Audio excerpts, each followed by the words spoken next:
গহীন জঙ্গল, দুর্গম পাহাড় কিংবা প্রত্যন্ত গ্রামে গেলে ইন্টারনেট সংযোগ নিয়ে চিন্তা করার দিন শেষ। শুধু তাই না, এখন আপনার ইন্টারনেট ব্যবহারে আরই পারতে পারবে না আর কেউ। আর এই কারণে বিগত সরকারের আমলে আসতে দেওয়া হয়নি স্টারলিং ইন্টারনেট। কিন্তু এবার বহুল প্রতীক্ষিত এই স্যাটেলাইট ইন্টারনেট সেবাকে বাস্তবে রূপ দিচ্ছেন প্রধান উপদেষ্টা ডক্টর মোহাম্মদ ইউনূস। সম্প্রতি স্পেস এক্সের কর্ণধার ও বিশ্বের শীর্ষ ধনী ইলন মাস্কের সাথে একটি অনলাইন মিটিং শেষে নিজের অফিসিয়াল এক্স অ্যাকাউন্টে এমন বার্তাই দিয়েছেন প্রধান উপদেষ্টা। আর তার সেই বার্তার নিচে কমেন্ট করে সম্মতিও জানান মাস্ক। কিন্তু প্রশ্ন হচ্ছে, স্টারলিংক বাংলাদেশে আসলে কেমন সুবিধা পাবো আমরা, আর খরচই বা কেমন হতে পারে? স্টারলিং ইন্টারনেট হচ্ছে এক ধরনের স্যাটেলাইট ভিত্তিক ইন্টারনেট পরিষেবা। এর প্রধান সুবিধা হলো এমন অঞ্চল যেখানে মোবাইল ইন্টারনেট বা ব্রডব্যান্ড পৌঁছাতে পারেনি, সেসব জায়গায় সহজে ও নিরবিচ্ছিন্নভাবে ইন্টারনেট সেবা দিতে পারে। মূলত স্পেস এক্স কয়েক হাজার ছোট ছোট স্যাটেলাইট পৃথিবীর নিম্ন কক্ষপথে পাঠিয়েছে, আর গ্রাহকরা ছোট্ট একটি অ্যান্টেনা দিয়ে এই স্যাটেলাইটগুলো থেকে সহজেই ইন্টারনেট সংযোগ নিতে পারবেন। এই সংযোগের গতি হবে সেকেন্ডে 25 থেকে 220 মেগাবাইট পর্যন্ত।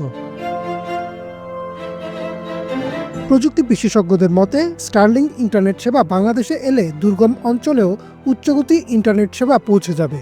ফলে শহর আর গ্রামাঞ্চলের যে নেটওয়ার্কের পার্থক্য তা অনেকটাই ঘুচে যাবে। আর তাই যদি হয়, তাহলে দুর্গম পাহাড়ি অঞ্চল বা প্রত্যন্ত গ্রামে বসেও ফ্রিল্যান্সিংয়ের মতো কাজ করে আত্মনির্ভর হতে পারবে মানুষ। পাশাপাশি দেশে আসবে বৈদেশিক মুদ্রাও। যেহেতু স্টারলিং ইন্টারনেট কোনো মোবাইল নেটওয়ার্ক টাওয়ার বা তারের উপর নির্ভরশীল না, তাই প্রাকৃতিক দুর্যোগের সময়ও খুব অল্প সময় ইন্টারনেট সংযোগ পুনরায় স্থাপন করা যাবে। আর এর ফলে উদ্ধার কাজও হবে আরও সহজ। আর বাংলাদেশের গ্রাহকদের জন্য সবচেয়ে আকর্ষণীয় যে বিষয়টি হতে পারে তা হচ্ছে, স্টারলিং গ্রাহকদের গোপনীয়তা রক্ষা করার ক্ষেত্রে উন্নত মানের সেবা দিয়ে থাকে। স্যাটেলাইট ইন্টারনেট হওয়ায় গ্রাহকদের শুরুতেই বেশ কিছু সরঞ্জাম কিনতে হবে, যেমন অ্যান্টেনা, রাউটার ইত্যাদি। আর এক্ষেত্রে খরচ পড়তে পারে 349 থেকে 599 মার্কিন ডলার বা 43,000 থেকে 74,000 টাকা পর্যন্ত। আর মাসিক খরচ হবে $120 বা প্রায় 15,000 টাকা। তবে কর্পোরেট গ্রাহকদের জন্য খরচটা হবে আরও বেশি। ধারণা করা হচ্ছে, বাংলাদেশের সেবা দেওয়া শুরু করলে এই খরচ কিছুটা কমতে পারে, তবে সেটিও হবে বর্তমান প্রচলিত সেবা থেকে অনেক বেশি। এর আগে স্টারলিং বাংলাদেশের সেবা দেওয়ার আগ্রহ প্রকাশ করে 2023 সালে, আর সেই অনুযায়ী প্রযুক্তিগত পরীক্ষাও সফলভাবে সম্পন্ন করা হয়। তবে সে সময় বিটিআরসি স্যাটেলাইট ভিত্তিক ইন্টারনেট সেবা নেয়ার ক্ষেত্রে বেশ কিছু শর্ত জুড়ে দেয়।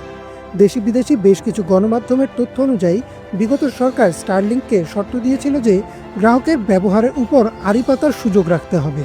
আর যেহেতু এটি স্টারলিংকের গোপনীয়তা নীতির বিরুদ্ধে ছিল, তাই আর সে সময় চুক্তিটি বাস্তবায়িত হয়নি। শ্রীলঙ্কা, ভুটান, ইন্দোনেশিয়া, মালয়েশিয়া এবং ফিলিপাইনে এখন স্টারলিংক চালু হয়েছে। পাকিস্তান ইতোমধ্যে আবেদন করেছে এবং চূড়ান্ত অনুমোদনের অপেক্ষায় আছে। আর ভারতে এখনও চূড়ান্ত অনুমোদন মেলেনি।